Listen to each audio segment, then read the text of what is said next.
Welcome back नाजरीन। सिंध से हम चलते हैं पंजाब, वहाँ पर क्या सिचुएशन है और आने वाले दिनों में महकमे मौसमियात का क्या कहना है, पंजाब कितना मुतासिर हुआ है और पंजाब के जो मैदानी इलाके हैं वहाँ पर क्या सिचुएशन है, क्योंकि सबसे ज़्यादा बारिशें वहाँ मुतासिर करती हैं लोगों को। ये जानने के लिए हमने पंजाब से ही कांटेक्ट किया है। हमारे साथ इस वक्त मौजूद है चीफ मेट ऑफिस से शाहिद अब्बास साहब, उनको वेलकम करते हैं। थैंक यू शाहिद साहब, कैसे हैं आप? जी बिल्कुल ठीक हूँ। वालेकुम सलाम। सर, अभी हम आपसे ये जानना चाहते हैं कि हमने सिंध की सिचुएशन जानी, अभी बलूचिस्तान के हवाले से भी हम बात कर रहे थे शो में, लेकिन पंजाब के हवाले से क्या अपडेट्स हैं सर? जी पंजाब में जो है, जो सेंट्रल और जनूबी पंजाब में तो बड़ी अच्छी मकदार में बारिशें हुई हैं। जी। उसमें से ओकड़ा है, बावलपुर है, रेमियार खां और जो डीजी खां के हिल टोरेंट। लेकिन उसमें बहुत ज्यादा प्रॉब्लम नहीं हुआ। हिल टोरेंट में जो पानी आया वो वक्फे वक्फे से हुआ, लोगों को बहुत ज्यादा जो परेशानी नहीं हुई। और हम्म। शहरों में और मैदानी इलाकों में बारिशें हुई, लेकिन उसमें भी गैप था। तो बाकी ये है कि हमारे जो हमारे दरिया के कैचमेंट एरिया उसमें तो इतनी बारिशें नहीं हुई। हम्म। और दरियाओं में तो कोई ऐसी सलामती सूरत नहीं बनी। और ये जो सिस्टम है अगले 24 घंटों में कल दोपहर तक निकल जाएगा। अच्छा। उसके बाद ये 2 तारीख से 2, 3 और 4 को एक हल्का सा सिस्टम है। उसके बाद समझे कि मूनसून का ये जो है इख्ताम होने वाला है। इससे जो उसकी वापसी शुरू हो जाएगी। अच्छा। और उससे ये होगा कि हब्स में और गर्मी में वाज़े तौर पे कमी होगी। और डे टाइम में ड्यूरेशन जो है गर्मी का वो भी कम हो जाएगा। और उसमें लेट नाइट और अर्ली मॉर्निंग बहुत मौसम काफी खुशगवार हो जाएगा। ठीक है, लेकिन इससे ज़्यादा जितने भी हम मैदानी इलाकों की बात करें शायद साहब, वो अभी तक तो मुतासिर नहीं हुए। वहाँ पर कितनी बारिशें हुई हैं, क्या कोई नुकसानात के हवाले से भी आपके पास कुछ जी फैक्ट्स एंड फिगर्स शेयर जी किए गए हैं? जी। देखिए पंजाब के जिन इलाकों में हुई 150 से 200 मिलीमीटर बारिश हुई है, लेकिन वो लगातार नहीं हुई। हम्म। और वो उसमें से वक्फे वक्फे से हुई है। और लेकिन एक दिन में काठा या मुल्तान में 100 मिलीमीटर बारिश हुई है, लेकिन वो 24 घंटे में हुई है। हम्म। ये नहीं हुई कि 2, 3 घंटों में हो जाए तो बड़ी शदीद। और शहरी इलाकों में तो थोड़ा सा पानी हुआ, लेकिन बाकी कोई ऐसी कोई जो है जैसे नुकसान हो जानी या कोई बाकी वो ऐसा अभी रिपोर्ट नहीं हुआ। थोड़ा बहुत हुआ होगा कोई ऐसे क्योंकि पानी जो हमारे पंजाब में स्लोपी एरिया है। और शहरों से पानी या बाकी से ड्रेन आउट है। सिंध में ये जो पानी होता है वो वहीं रुकता है और पाउंडिंग हो जाती है और वहीं से वो उसका ड्रेन आउट नहीं हो पाता। पंजाब में जितनी बारिशें हो जाए इसमें से पानी 24 घंटों या चंद घंटों में निकल जाता है। ठीक है, तो सर आप ये फरमा रहे हैं कि बस अब पंजाब में भी मॉनसून 1 से 2 दिन का ही मेहमान है, उसके बाद सिचुएशन क्लियर हो हाँ, जाएगी, लेकिन मौसम खुशगवार जी रहेगा। जी। इतना बड़ा कोई और स्पेल जो है वो उसकी अभी उसकी तो तवक्को नहीं है वैसे। हम्म। सितंबर का महीना जो होता है उसमें तो मानसून का तो होता है, लेकिन उसमें मकदार काफी कम हो जाती है। और वो इस साल की अभी हमारी जो सितंबर के लिए फोरकास्ट है वो उसकी नॉर्मल के करीब करीब है। तो नॉर्मल जो है पूरे महीने की 70 मिलीमीटर बारिश है पूरे लाहौर की, जो है बाकी इलाकों की इसी रेंज में है। हम्म। लेस देन 100 है पूरे महीने की। ठीक। तो उसमें से एक दो स्पेल भी आते हैं तो 10, 15, 20, 25 मिलीमीटर का हो गया, इससे बड़ा नहीं होगा।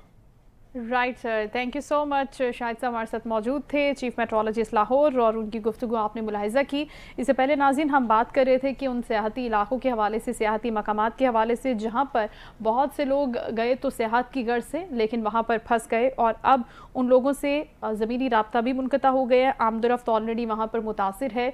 वहाँ पर अभी तक क्या इकदाम हो रहे हैं उन लोगों को रेस्क्यू करने के लिए, वहाँ से निकालने के लिए? इसके साथ साथ अगर हम बात करें दीरबाला की साइड की भी, तो वहाँ पर भी ज़ाहिर है वो पहाड़ी इलाका है और वहाँ पर भी ऐसी कुछ दिलखराश वाक़यात पेश आए हैं जहाँ पर तूदा गिरने से बहुत से मकानात तबाह हो जाते हैं, मुनहदिम हो जाते हैं। और इसके साथ साथ वहाँ के मकीन जो हैं उनके हवाले से भी कुछ अफसोसनाक ख़बरें शेयर की जाती हैं हमारे साथ।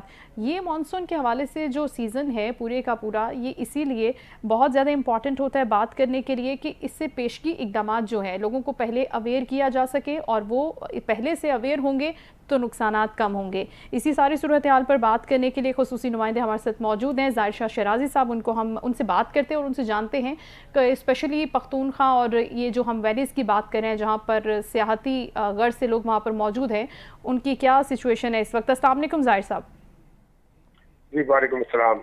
सर, कुछ खबरें शेयर की गई थी मॉनसून के वेदर के हवाले से कि जितने भी ये सियाहती मकामात हैं, ख़ास तौर पर अगर हम केपी की बात कर रहे हैं, तो वहाँ पर कुछ सयाह फंसे हुए हैं और उनसे राब्ता नहीं हो रहा क्योंकि ज़मीनी राब्ता भी मुनक़ता है वहाँ पर।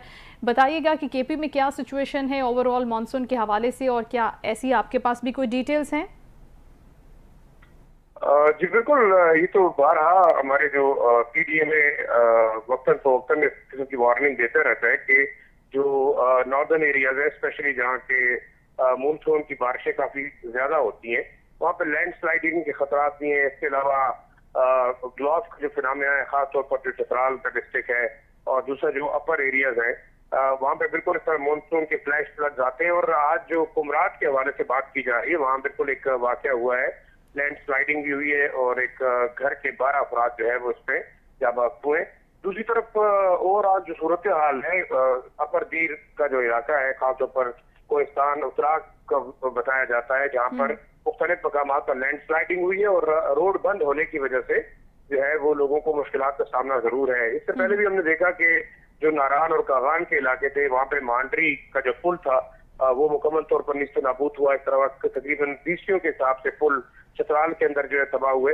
अब इसमें बाकी मामला तो अपनी जगह पे पीडीएमए की जानिब से या अथॉरिटीज की जानिब से वार्निंग तो दी जाती है, लेकिन ये ऐसी कुदरती आफात है जिसका मुकाबला जो है वो इंसान जो है वो बिल्कुल एग्जैक्टली कर नहीं सकता।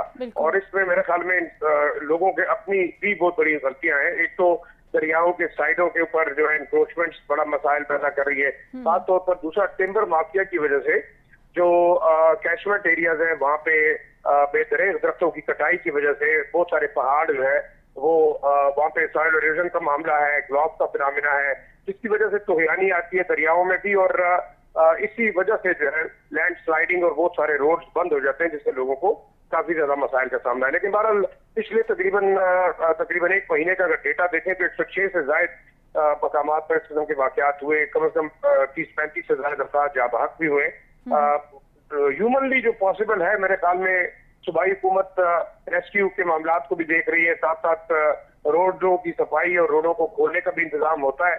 लेकिन एक जो खैबर पख्तूनख्वा के अंदर जो अच्छी चीज है वो ये है कि यहाँ पे जो मकामी आबादी है वो उन सयाहों को काफी हेल्प आउट करती है, खाना दिया जाता है। बल्कि हमने देखा कागान नारान के अंदर, स्वाब के अंदर, आलम जबा और बहरेन, इन इलाकों में बाकायदा लोगों को फ्री ऑफ कॉस्ट जो है वो स्टे भी करवाया गया, खाना भी दिया गया और फिर उनको जो है महफूज मकामात तक मुंतकिल करने में भी मदद की गई। ठीक है, लेकिन जाहिर साहब, कुमराट से जो अभी डिटेल्स हमारे साथ ताज़ा शेयर हुई हैं वो ये कि 300 के करीब सयाह हैं जो वहाँ पर अभी भी मौजूद है और हुकूमत से अपील कर रहे हैं कि वो हमें यहाँ से कोई आर्जी रास्ता बनाकर निकालने की कोशिश करे, क्योंकि उसमें बच्चे भी हैं, ख़वातीन भी हैं। तो आपके पास क्या इत्तलात हैं कि कब तक मौसम और बिल्कुल ये जो रोड्स की सिचुएशन है ये क्लियर होगी सो दैट वो ईजीली यहाँ से इवैक्यूएट हो सकेंगे? देखिए, मेरे ख्याल में नॉर्मली जाहिर बात है कि जब आप घर से दूर होते हैं और किसी ऐसे एरिया के अंदर फंसते हैं तो लोग पैनिक हो जाते हैं। लेकिन मानसून रेंज है, बारिश आती है और स्लाइडिंग होती है, रोड बंद हो जाता है। और मेरे ख्याल में हैवी मशीनरी रेस्क्यू 112 और पीडीएमए के पास काफी ज्यादा है। इन खासतौर पर जो अपर दीर है, लोअर दीर है, चतराल का जिला है, नारान का हान, वहाँ पे बाकायदा अर्ली वार्निंग की गई है और मशीनरी बोर्ड जो है वो की जाती है। मेरे ख्याल से सुबह तक ये रोड जो है वो खुल जाएगा, जो हमारी बात हुई है अथॉरिटीज के साथ, और लोगों को जो है वो मुंतकिल किया जा सकता है। मेरे ख्याल में इतने मसाइल का सामना नहीं करना पड़ेगा क्योंकि इतना सिवियर वेदर कोई बर्फबारी का इशू नहीं है। हाँ, बिल्कुल एक जो एरिया है खासतौर पर जो हम कह सकते हैं काहान और नारान, वहाँ पे अर्ली जो बर्फबारी शुरू होगी, वहाँ लोगों को थोड़ा बहुत जो है मुश्किलात का सामना करना पड़ेगा। लेकिन मेरे ख्याल में रोड जो है वो कम से कम अगले 12 घंटे के अंदर खुल जाएंगे और ये सयाहों को जो है महफूज मकामात तक मुंतकिल किया जा सकता है। ठीक है, लेकिन पीडीएमए ने इस हवाले से आपने बोला कि अर्ली वार्निंग जारी की थी, और उसे आप क्या कहना चाह रहे हैं कि सयाहों की जानिब से सीरियसली नहीं लिया गया? क्योंकि मकामी अफराद को तो पहले से पता होता है कि भाई ये अर्ली भी हो सकता है, इसका टाइम फ्रेम कितना चेंज हो सकता है, कितना इसमें मार्जिन या गैप होता है, वो तो जानते हैं। लेकिन सयाहों के हवाले से हम क्या ही कर सकते हैं कि गवर्नमेंट भी अब इतनी जल्दी उनके इंतजामात को कैसे मुकम्मल करे? आप क्या कहेंगे? जी जाहिर साहब, आपको आवाज़ आ रही है? जी बिल्कुल, जो जहाँ तक मैं आपके सवाल को समझ सका हूँ, देखिए अर्ली वार्निंग मेरे ख्याल में यही कहा जाता है कि एहतियात किया जाए, अनड्यू मूवमेंट ना की जाए। जो हिली एरियाज है, खासतौर पर जहाँ पे स्लाइडिंग के खतरात है, वहाँ पर कम कम जो है वो सयाहों को मूवमेंट करनी चाहिए, खासतौर पर जो मानसून जो मौसम होता है, क्योंकि ये एक ऑल ऑफ सडन आप कह सकते हैं कि क्लैशेस होते हैं, और जाहिर बात है कि जब स्लाइडिंग होती है तो ऑफ एंड ऑन ये मामला होते हैं। लेकिन जो मेन इशू है वो यही है कि लोग भी ज्यादातर इस वार्निंग को लाइक ही लेते हैं। दूसरा, जो अथॉरिटीज की बिहार पे गलती है वो ये है कि अगर उनको इस किस्म के हालात का अंदाजा है तो शायद टूरिस्ट को इन एरियाज के अंदर जाने से कुछ दिनों के लिए रोक देना चाहिए, तो नुकसानात और इस किस्म के पैनिक क्रिएट होने से जो है वो बचा जा सकता है। लेकिन फिर ये इकदाम तो हुकूमत को करने पड़ेंगे, ये तो फिर केपी हुकूमत की जिम्मे आ जाएगी सारी जिम्मेदारी कि वो ये करे कि वो रास्ते बंद कर दे या फिर लोगों को वहाँ एंट्री देने से मना कर दिया जाए। तो इज इट पॉसिबल, आपको लगता है कि ये हो सकता है आने वाले वक्त में?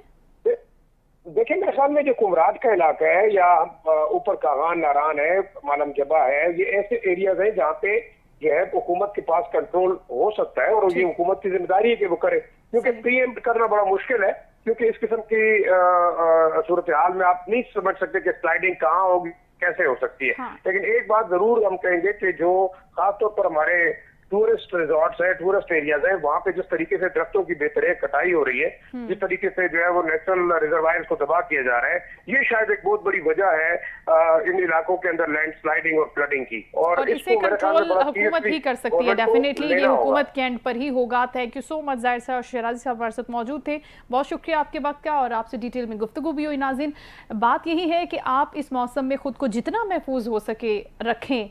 अब अगर अर्ली वार्निंग्स आ जाती हैं वेदर के हवाले से, वेदर फोरकास्ट है, हमें बता दिया जाता है। अब तो बहुत से मोड्स ऑफ कम्युनिकेशन हमारे पास मौजूद हैं, जिसमें सबसे बड़ा तो खुद सोशल मीडिया है, मेन स्ट्रीम मीडिया है, जो लोगों को मुसलसल आगाह कर रहा होता है।